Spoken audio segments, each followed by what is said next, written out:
Good morning, Grace Harbor. My name is Cody, and I'll be recapping Exodus 13 through 15. We see that in the previous chapter, Pharaoh had finally decided to let the people go, and there was an army of people. It said there were 600,000 people, men, and that very conservative note would probably be 2.5 million people, and they'd been enslaved for over 430 years. So getting into 13, we see right off the Lord tells Moses to consecrate or set apart all first males, both man and beast, to the Lord. Israel had just been saved through the destruction of the firstborn of Egypt, so the Lord is just wanting them to simply remember that their deliverance, remember to just give God the firstborn of man and beast. It's like a memorial.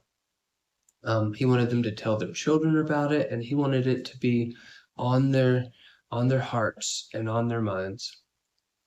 So just the first application would be God deserves our best, and he is absolutely worth it. He deserves our best, whether it's ourselves, our time, our money. He wants us to love him and love others, and he wants us to always give him our best. God shows his presence in a very dramatic way in chapter 13. It says he comes as a pillar of cloud by day and a pillar of fire by night. This is so they can travel both day and night. And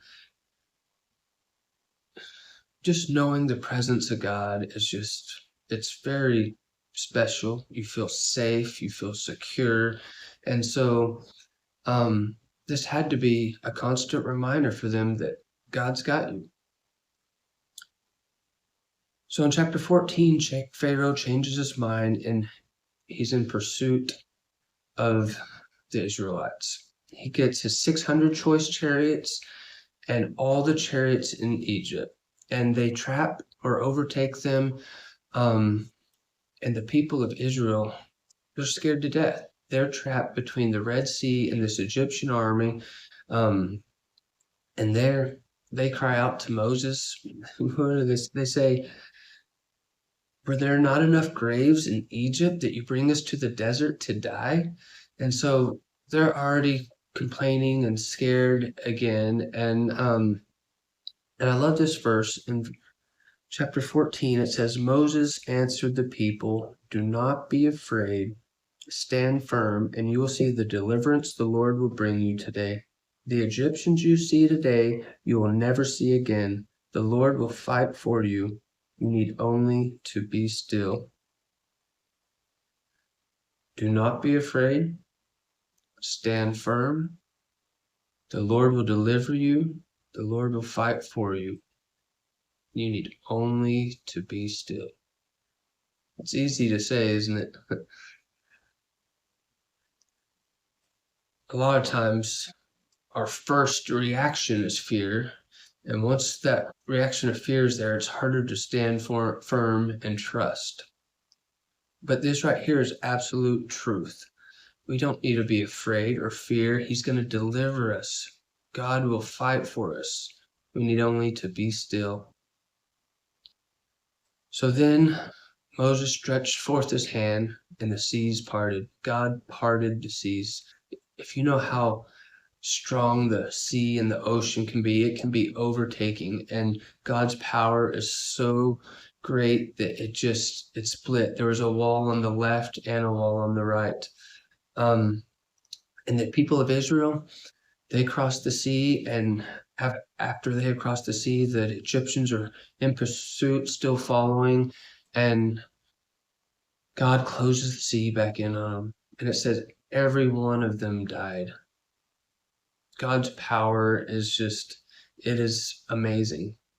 Just some application for this. Oh, well, chapter 15 is sweet just because it seems like spontaneous worship. They saw that what had just happened, the miracles performed, the Egyptians swallowed up by the sea, and they broke into song. If you're ever at the Bowen House, quite often someone breaks into song. And this is so sweet because they just pour out their hearts to God.